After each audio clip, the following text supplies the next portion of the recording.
జవహర్లాల్ నెహ్రూ చేసిన పాపాన్ని ఇప్పటికైనా తొలగించండి అని అడుగుతున్నారు భారతీయ జనతా పార్టీకి సంబంధించినటువంటి సిక్కిం ఎంపీ. ఈశాన్య రాష్ట్రాల్లో సరిహద్దు పక్కనే చైనా ఉంటుంది.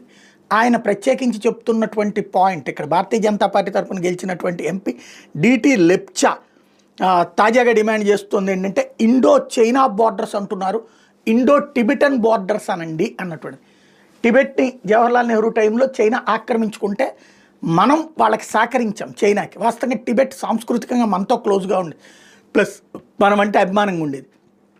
ఆ రోజున చైనా ఆక్రమించుకుంటే పారిపోయినటువంటి దలైలామాకు పక్కన షెల్టర్ ఇచ్చాం, రెండో పక్కన చైనా టిబెట్ ఆక్రమించుకుంటుంటే తోడు నిలబడి చైనా సైనికులకి రక్తం కూడా సప్లై చేసినటువంటి దౌర్భాగ్య పరిస్థితి ఆ రోజున. చైనా ఇప్పుడు ఏంటి, మేము ఇండియా బార్డర్స్ అంటూ లడక్ మాదేనంటది, లేకపోతే ఈశాన్య రాష్ట్రాలు మాదేనంటది, అరుణాచల్ మాదేనంటది. అవన్నీ ఎక్కడవేవి? టిబెట్లో పార్ట్. టిబెట్